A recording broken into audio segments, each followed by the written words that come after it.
Welcome back to the Anchor Media channel. We are the #1 company for monetizing podcasts. I have something exciting that I want to upload for you guys. It's a free training that I did a while ago. It's all about how podcasts make money. And I go over the top reasons why your show may not be generating income and what you need to be doing differently to finally see a return on your investment. So we're going to insert it here.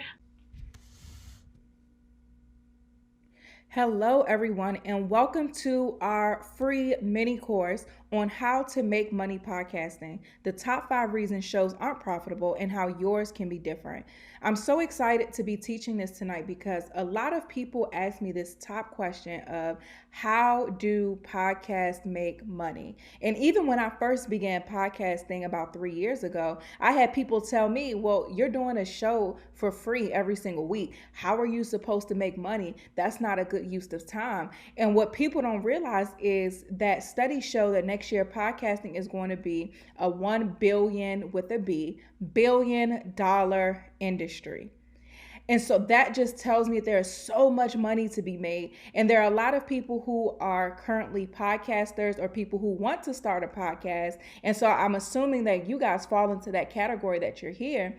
And that's why you're here. But the problem is a lot of people don't really understand how podcasts are monetized. And more importantly, they don't know how to create a show that's positioned to be profitable. So that's what we're going to go over on this course tonight is the top 5 reasons why shows are not profitable and how yours can be different. Because we want you guys to go in from day one, understanding how money is made so that you can create that show that's going to convert into income in your business, as well that a show that is positioned for maximizing the advertising dollars that are sent to this industry. So let me tell you guys a little bit about myself. My name is Tatum Tamia Ayomike. I have a master's in business. I am the CEO and executive producer at Anchor Media. And in a nutshell, in addition to running the back end of Anchor Media, what I do is I produce shows that reach the masses and that boost the bottom line of business owners. These are my favorite things to do because remember a few minutes ago, I talked about how podcasting is a $1 billion industry. Now, I found out something pretty interesting in my years of having my own show as well as producing shows for others. I've noticed that the measurement of the podcasting industry has really been based off of advertising dollars. So if you look at reports, you can see the trends and how advertisers are sending money in droves to the podcasting platform. But what we've been able to do successfully is not only leverage that ad spend, but take advantage of this opportunity to use the podcast as this evergreen marketing channel that funnels money into the business of the host. And honestly, I believe that that's where the most money is because you could share to people over and over again, right? I've had events where someone will show up with my book. They'll have my journal, they listen to the podcast, they've been to my live events, and now they're at another event for something else. So I've sold multiple times to the same person, and that automatically increased my income more so than just having an ad. Because an ad is a one-time payment. Ad rates are calculated based off of listenership, but it's still a one-time payment. And you have a limit as to how many ads you're going to have in a show. Because if you have a show that has too many advertisers, you're going to lose listeners. So there's this cap in advertising, but there is no limit at all when it comes to funneling people into your business. And so those are the type of shows that I create. I create shows that reach the masses because advertising dollars are calculated based off of listenership, like I said. So reaching the masses is important because the more listeners you have, the more money that your ad revenue is going to be, the higher you could charge for your ad rate. So you do want to, even though it's a capped revenue stream, you still want to make sure you maximize it. So I want my shows that we work on to reach the masses for that reason. And also the more people you reach, the more people that you get into your sales funnel and that you are ultimately able to sell in your business. And so again, that's my goal when it comes to every show that I work on. I want to reach the masses and I want to boost their bottom line. Also, if you didn't know, I host my own podcast called the Blessed and Bossed Up podcast, I have been hosting this show for about 3 years now. This show has been just extremely successful. My show is all about merging faith and business. I'm a woman of faith, and I believe that the only secret to success is to make God the CEO of your business. And so with my podcast, we really dive deep into merging both faith and business and how you could build a business with God at the helm of it. I'm an author, I'm a speaker, I'm a business owner, of course, and then my background is in digital marketing and business. So as you can see, I have the MBA. I also have a digital marketing certification, to where it allowed me to just get that educational foundation in digital marketing specifically. And so both the strategies and the tools that we use are not from my own experiences, but we use strategies and tools that are based in education as well. And they've been extremely successful for the shows that we've worked on. So here's some of my wins in podcasting so you can understand a little bit why I'm so passionate about talking about this. I was able to turn a free weekly podcast into 6 figures in 6 months. And this is a huge accomplishment for me because, like I said in the beginning, a lot of people would say, why are you doing a show for free every week? That's so much work. That's so much work. But we were able to take this platform that we are putting out for free to the consumer and being able to turn that into a 6-figure business. Now, to be clear, we didn't make 6 figures the first 6 months, but it was that groundwork that we laid over the years that allowed us to skyrocket our income in a short period of time. And those same strategies and tools are things that I teach in my podcast course, The Profitable Podcast. And I cover it a bit. I have a masterclass that I would love for you guys to be a part of. And it's called the How I Made 6 Figures Podcasting. And so I actually go into detail about what it took to make those 6 figures. But this is something that we're really proud of because it just shows the importance of podcast being that avenue, that medium that you're using to drive sales. We increased our listenership for Blessed and Bossed Up from to 2 million people plus without any guests. And let me be clear, we've had guests, but there's no celebrity guests, no high influencer guests. We sporadically have guests. We're not a guest-based show. We're not an interview-based show. We are a show that is primarily my voice. And so it was very important to me, and then we'll get into why that this is important, but it was very important to me to build a show and to build a platform where my audience knows how to know me, like me, trust me, because people buy from those that they know, those that they like, and those that they trust. And so we were able to increase our listenership with the strategies that are specific to us. We were able to increase our listenership to over 2 million without all the celebrity guests and without social media. And this was my favorite part because when I got into entrepreneurship, I did not want to. When I first got into entrepreneurship, I noticed that social media marketing was the main thing. So about 5 years ago, social media marketing was it. Everybody was trying to figure out how to leverage social media to build a brand.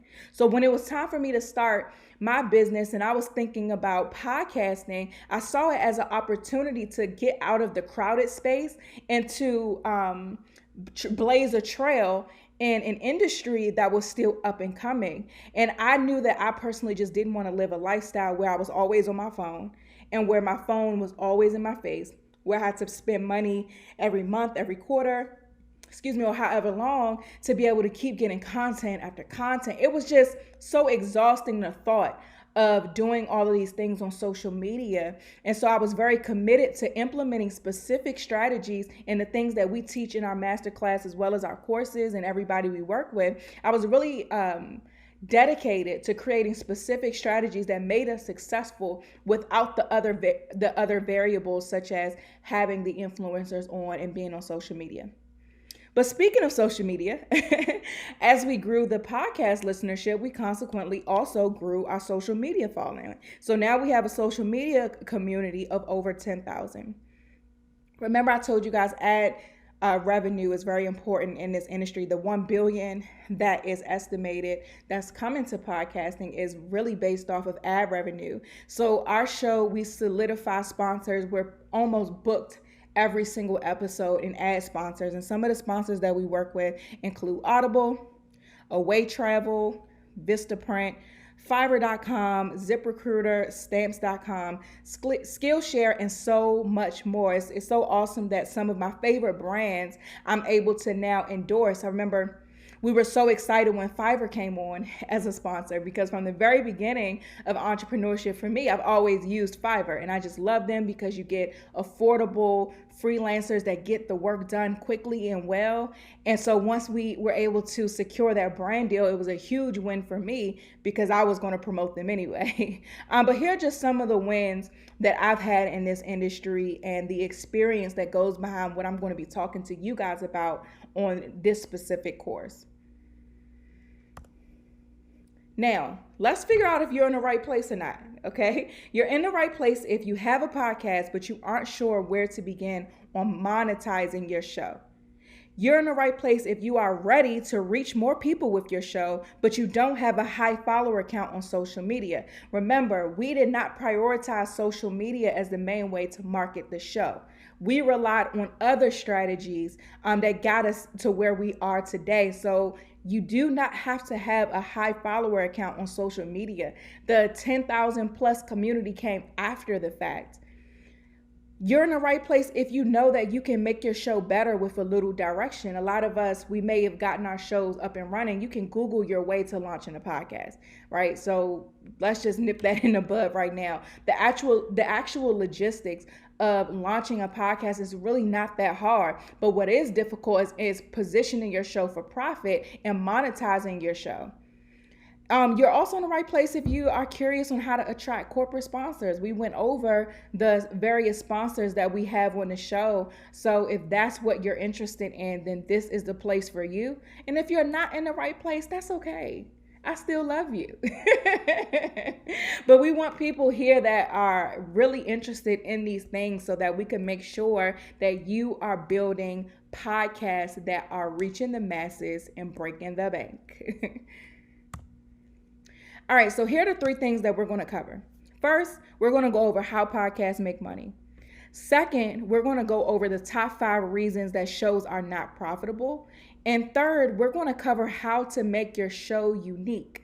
Because if your show doesn't stand out, if nobody is listening to the show, then it's not going to be that profitable because you don't have the ears or the people there to convert into listens. And you don't have the numbers there to begin to pitch to your potential corporate sponsors. So it's very important that you understand in the very beginning how to make your show stand out in the midst of the noise.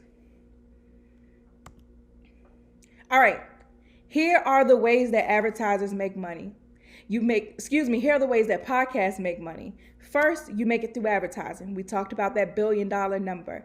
Podcasting is growing to be a $1 billion industry, and that's mostly because of the pace in which companies are moving to invest in the podcasting platform. So with advertising, you make money from pre-roll, mid-roll, and post-roll ads. A pre-roll ad happens in the beginning of the show.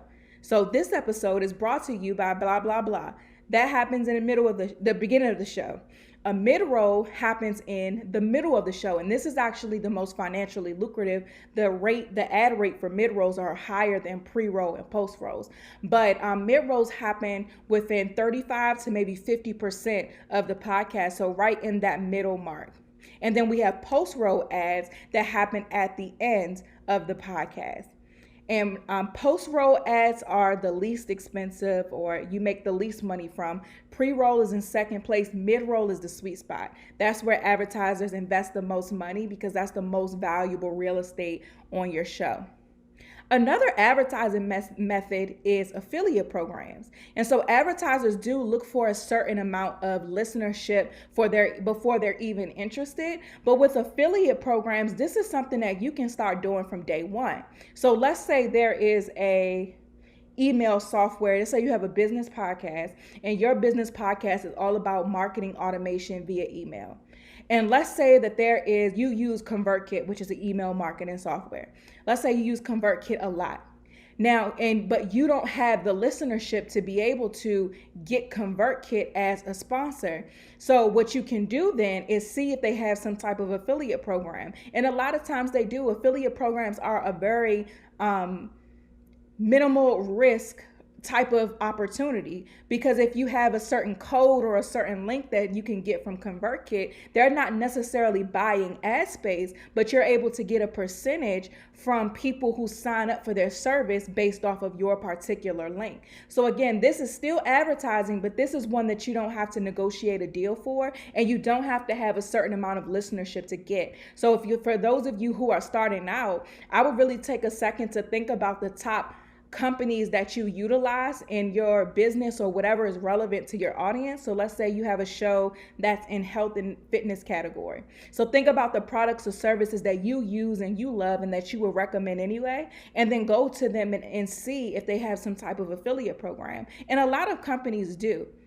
And if they don't, that's a good way to kind of build up a relationship before you get the numbers. Maybe reaching out to them, whoever is in charge of marketing or brand partnerships, and saying, hey, my name is Tatum. I have a podcast. We're not quite at the listenership that matters right now, but I wanted to know if you guys had any affiliate opportunities. Is there an opportunity for me to get a specific link that I could promote to my audience and we get a percentage of that sale, or whatever the conversation is? But there's an opportunity there that you could then even begin to start building those relationships early, so that when you do hit those numbers, now you already have a rapport with the person that you need to speak to. Now, again, the cons of advertising is you have to build an audience first. Advertisers look for 10,000 listeners, and this is actually wrong with per month. They look for 10,000 listens per episode. Per episode.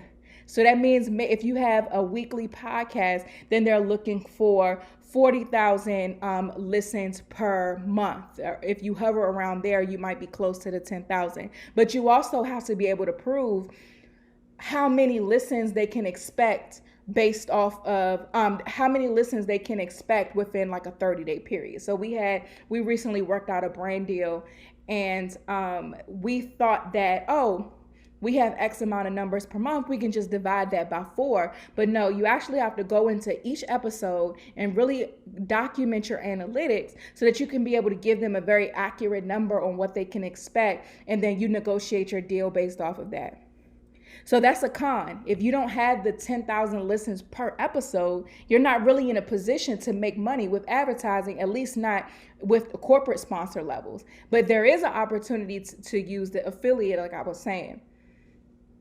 Also, like I said before, there's limited ad space. So you shouldn't really have more than about 3 ads per episode anyway. So there's always going to be a cap in how much you make with the advertising. But increasing your listenership is so important. That's why I say we prioritize not only just boosting bottom lines, but reaching the masses, because the more money that the more people that your show reaches, the more money that you can charge for ad space. Ad space is calculated on a CPM, cost per mil, which means cost per 1,000 basis. So for example, if your show reaches 40,000 people a month, if your show reaches 40,000 people per episode, then you will multiply the standard ad rate times that 40. So if you can get your numbers up to 50, 60, 70, 80, 90, 100, then you're able to make more money for that one slot. But again, the biggest con with this is that there is a cap, and you have to wait until you get to a certain point in order to be able to even negotiate those type of deals and start the conversation. Now, the second way that podcasts make money, in my favorite way, is you make money by funneling people into an existing business. And this is something that you could start from day one. We made the most money in our company, and the companies that I work with, we make the most money by funneling people into an existing business. And so another pro or another advantage of this is you have the freedom to pivot without losing your audience. So for us, for example, let's take the Black Girl Boss podcast, which was the title of Blessed and Bossed Up before we made a transition.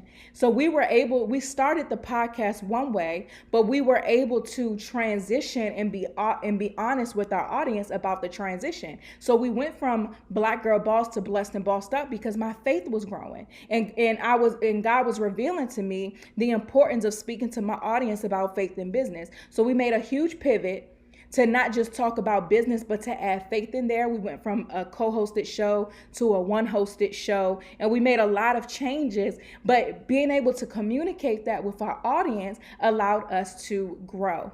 Now, if we were relying on advertisers, then that might have hindered us, because let's say certain advertisers would not want to advertise on that type of show. That may have presented a problem for us. But because our priority was funneling people into our business, that honesty allowed us to build up that trust and that rapport with the consumer, which further made them trust us and want to be able to spend money with us.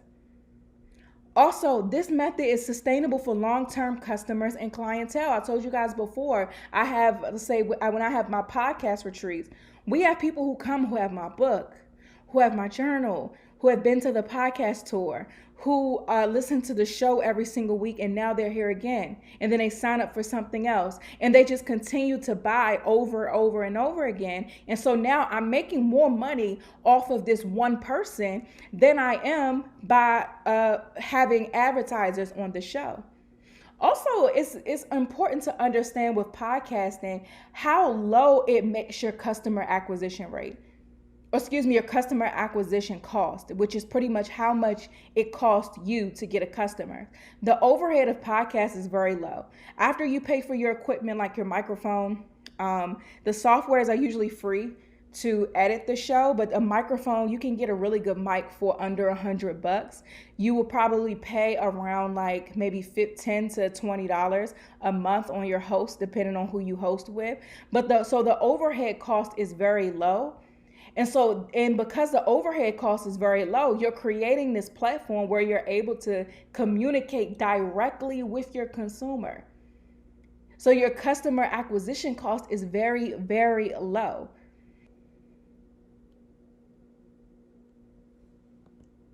Okay, now that we know how podcasts makes money, let's talk about the top 5 reasons why shows aren't profitable, and more important, how to be different. Number 1, the top reason why shows are not profitable is because you're just the host and not the expert. There are a lot of shows that are interview based that are successful, but their income is capped because they're able to capitalize off of the advertising income, but they struggle with converting people into their own business. And so what happens is they struggle in that area of converting people into their business because they're not the expert, they're not the authority, they're simply the host. So what they end up doing is, yeah, you're making money if you reach a certain amount of numbers, you're making money from ad revenue, but you're seriously limiting yourself when it comes to funneling people into your business. That second way of making money, you're limiting yourself because now the guest is the expert and you're just the host. People don't buy from the host, they buy from the guests. So the guests are making the most money because the guests are the ones that's converting people into their business. That's why a lot of people do podcast tours and they reach out to be guests on podcasts, because they realize the opportunity, the PR opportunity, so to speak, to make money or to get themselves out there to make money in their business. But the reason why a lot of shows aren't profitable is because we're leaving that aspect of money on the table. So if you are a show that's interview based, you have to keep that in mind. Or if you're thinking about doing a show that's interview based, you have to keep that in mind. If you're just the person asking the questions and not the person who's the expert and the authority, you're going to seriously cap your revenue potential, and you're going to find a huge problem with converting your listeners into investors or customers in your business, because they don't look at you like that. They don't look at you as the person who's solving a problem for them. They look at you as the person who is finding somebody else to solve their problem, and then they spend that money, which could have been spent on you, with the guest. So again, if you are an interview-based show, you have to think about this and be very strategic about who you have on as guests. Now, there's a very smart way to go about this by still doing interviews while also maintaining your authority figure, your authority status. And here's how you do it. If you are a person who is in the health and fitness industry, right? Let's just use that, as an example. You can have a guest on your show who is an influencer, who does have a large following, who is bringing listeners to your show, but don't have them be in the same industry as you. Instead, maybe you bring someone on who is an authority in the mother industry, right? So they're, let's say, a mom blogger or a parenthood blogger, and they have this huge following of moms, and they talk about recipes for their kids and prenatal care and postpartum and all of these things. Have them on the show and interview them, so that way you can still have a conversation. You can still leverage your audience, but you're not competing with them. You're still the health and fitness authority figure. And now there's even an opportunity for you to talk to them about, well, how is your health and fitness going as a mom? What's your diet like as a mom? And maybe having conversations surrounded around nutrition, preparing quick meals for your family, balancing your wellness while you're also taking care of your family. There's a great opportunity there, but you're not losing your expertise. You're accomplishing the same thing by doing an interview, and you're accomplishing the same thing by bringing on somebody else's following as ears to your show, but you're doing it in a strategic way. And what will be even better is if that particular influencer was a client of yours, because then they will automatically start validating you and what you're doing, and they'll be like pretty much an on-air testimonial, and that's going to further build trust in your audience, and your audience is now going to want to buy from you more because of what you were able to do in this person's life. And this is something we have in our own show. So I don't have a lot of guests on my show. One, for integrity purposes, because I don't want anybody just on my platform. I understand the level of influence that I have, and I do not want to be irresponsible with it. So that's one of the reasons. And then even with that, I don't want to lose the authority figure on my show.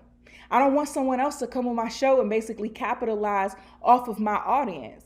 But if I do have someone on the show, they're going to be someone who has worked with my company in some type of way. So I can interview someone who, let's say, we have created a podcast for, and I can talk to them about their journey in entrepreneurship, how their faith plays a part in entrepreneurship, and we could even go into how podcasting has increased their business. And then they're just going to rant and rave about Anchor Media and how Anchor Media has increased their bottom line, how their show is so successful. And this is something that we are doing with the Fashionpreneur Diaries host, which is a show that we developed from scratch and that we produce, where she just loves to talk about how Anchor Media has created this amazing show for her, how she's reached almost 30,000 people in less than 6 months, how she's expanded her community in a way that she couldn't do prior to having a podcast. She's talking to us about how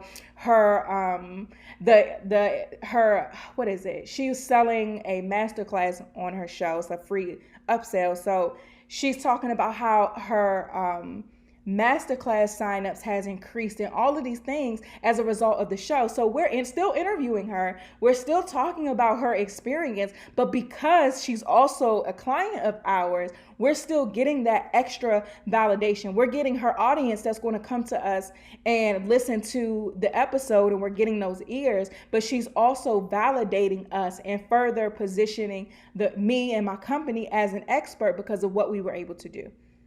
So don't put yourself in the box by just being the host and not the expert. You have to come up with strategic ways to where you still are an authority figure. You have to be an authority figure.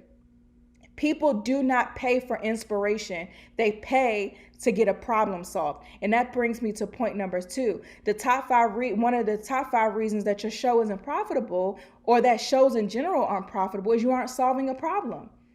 A lot of people create shows because, I think this will be cool. I just want to talk about this, so I'm going to do a podcast. Or I just like to talk, and I'm going to do a podcast. No, you have to solve a clear problem. Even if your thought process starts out that way of, I want to do this for this particular reason. Maybe it's emotional based.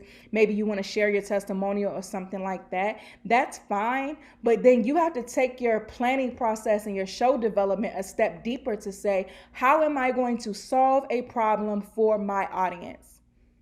Now, when it comes to Blessed and Bossed Up, I could easily have just talked and say, well, I just want to tell people about my faith and I want to tell people about business.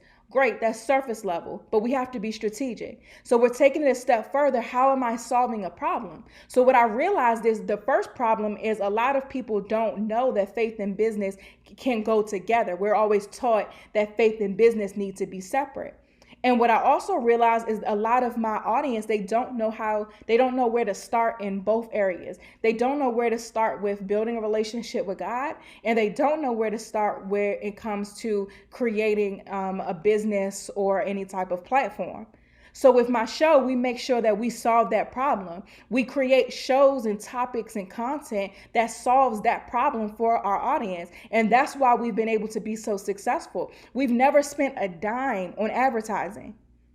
Our number one method of advertising has been word of mouth. Now, we know the strategies on the back end that we need to do to encourage that word of mouth, but word of mouth has been the number one marketing tool for this podcast. And the root of that is because we are solving problems. And when somebody is solving a problem that you have, guess what? They're going to tell their friends who also have that problem that, oh, you need to go listen to that show. If you have a show about finance, this is a huge opportunity to to solve very specific problems. So whatever your show idea is, whatever your motivation behind getting into the podcast industry, I want you to take a step back to think, am I solving a problem, a real problem, not one that you made up, but a real problem? If you have a show, and let's say your show is not doing the numbers that you want it to do, think, am I solving a real problem? Point number 3 is you are offering shared value. Shared value is so underestimated when it comes to building anything that is business to consumer. Shared value is that overlap between your goals and your audience's goals. You need to create a show that's not only boosting your bottom line. It's okay to have that revenue goal and that profitability mindset, and that's what your goals are. That's great. But now, how can you make your goals overlap with the goals and the needs of your target audience? So for me, and that all goes, it becomes easier when it goes back to solving a problem. When you're solving a clear problem, creating shared value then becomes extremely easy. So going back to my show, solving the problem where people don't know how to grow in their faith, or they don't know where to start when it comes to building their businesses. Now there's an opportunity there. And I have a goal, of course, to make money as a business owner. So now how can I then look at that problem, understanding that my goal, my business goal is to make money? How do I get into that middle point of offering shared value? So if my goal is to make money, that means I need to sell something. So I need to come up with some type of product or service that's going to solve this problem, and I need to come up with it in a way that my audience wants it. That's where shared value comes in. So I understood that the problem with a lot of people is with building a relationship with God, is they've been so used to religion, they don't know how to start from scratch to build a relationship. And we may tell them things like you pray, you read your Bible, and you sit and you spend time with God, but once they get there, they don't know what to do. So here, ding, ding, ding, for me, understanding that I'm serving the entrepreneur demographic and they have this problem, let me create a journal or a tool that they could use then in their quiet time that's going to allow them to build their relationship with God, iron out their business ideas, and consequently see success in their business as a result of making him the CEO of it. And so as I'm getting this thought process of creating this product, I also have to go back to, again, share value. How does my audience want that? Or how does my audience need that? I can't just give it to them as a blank journal and say, here, use this in your prayer time. They need something that has writing prompts. They want something that's clear, that's easy, that they can do. And so I created that in a way that met their goal. So I met my goal of getting the sale. And I also met their goals of giving them something tangible that they could use in their quiet time. That's shared value. This whole MiniCourse is shared value. right? A lot of people, there are enough checklists out there. There's enough text information when it comes to learning about podcasting. You can get lost in Google. But what you don't have, what my audience needs is somebody to just sit down and teach them how to do it. Teach them what makes podcasts profitable. Teach them how podcasts make money. And so now, of course, my goal is to make money. My goal is to get people my sales funnel. My goal is to do these business activities.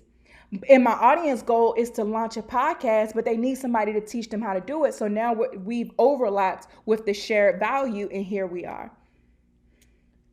Number 4, you're focusing on the wrong thing. And I did a podcast episode on this recently where a lot of people focus on the accolades and not being effective. I see a lot of others who teach about podcasting where they're talking a lot about how to launch your show, or they're using marketing language such as, my show has been on this blog, we've been featured in this magazine, this publication talked about us, we were at this place on the chart. That doesn't really matter when it comes to monetization. Congratulations, you got exposure, but did you convert that exposure into actual income for your business? Did you convert that exposure into a podcast that's actually profitable? Or is it a podcast that's being talked about, but it's not really making any money? And so for you, as you're building your show, focus on what matters. If your goal is to convert your listeners into customers and build a profitable podcast, then that's what you need to focus on. You need to focus on what needs to happen to get there. You can't pay your bills with accolades. You can't call your mortgage company, your rental office, Sprint, AT&T, whoever. You can't call Sally Mae and be like, hey, my podcast was in the top 100 in the health and fitness category. They'll be like, congratulations, but your payment is past due. So I want you guys, it's very easy for us to get caught up in the wrong things, to get caught up in the accolades. But the way that you're going to build a profitable podcast, or what's keeping your podcast from being profitable, is you're focusing on things that simply don't matter. And what's so funny about like things like the charts and stuff like that, nobody knows how you even get on the charts. Nobody knows how you even get picked to be in these things. And my show has been in all that. We've been top 100. Every show that the show that we produce has been top 100. We've seen that, but it never does anything for me because it doesn't mean anything. I can't pay a bill with that. I can't, like, what does that really mean for what I'm ultimately trying to do with my consumer? But a lot of us, we get caught up in the wrong thing. We're scrolling through the charts trying to see, oh, am I here? Am I here? Am I here? No, scroll through your analytics to figure out, am I converting?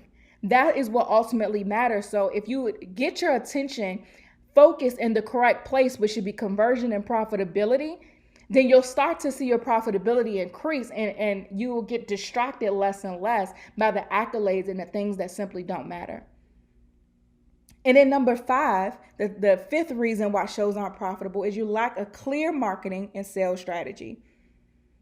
The thing about podcasts, there is no automatic way for you to get access to communicate with your listeners outside of the show. So what I mean by that is, I can record an episode, post it on the internet. It reaches hundreds and thousands of people who consume our show. That's great. But when it comes to me trying to communicate with them outside of that space, there's nothing. You have to create that. And so that's where a clear sales strategy comes in. And that's why I always advise everybody to have some type of list building strategies. And we, in our masterclass on how I made 6 figures podcasting, I actually break down our sales strategies that got us to that 6-figure mark. So I hope you guys do invest in that because it's a really great masterclass. But you have to have a sales strategy. People need to have a process in which they take to buy from you. And the podcast will be useless if you did not have that process.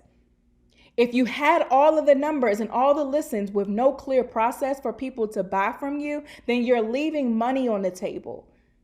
So as you're building these shows, you guys, as you're reviewing the success of your show or the opportunities that your show presents. Make sure you have a clear sales strategy. Make sure that you have something in place that captures the information. The easiest way to do it is to offer some type of freebie that is relevant to the episode.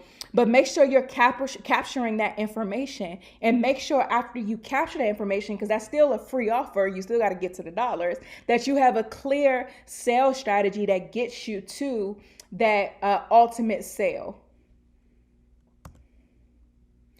So those are the top 5 ways that shows aren't profitable, you guys. You're just the host and not the expert. You aren't solving a problem.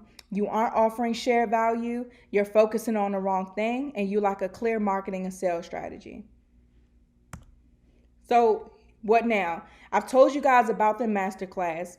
And so this masterclass again is called How I Made Six Figures Podcasting. And so I walk you through exactly what we've done in order to hit the 6-figure mark within that 6-month period. So this offer is only $67, y'all.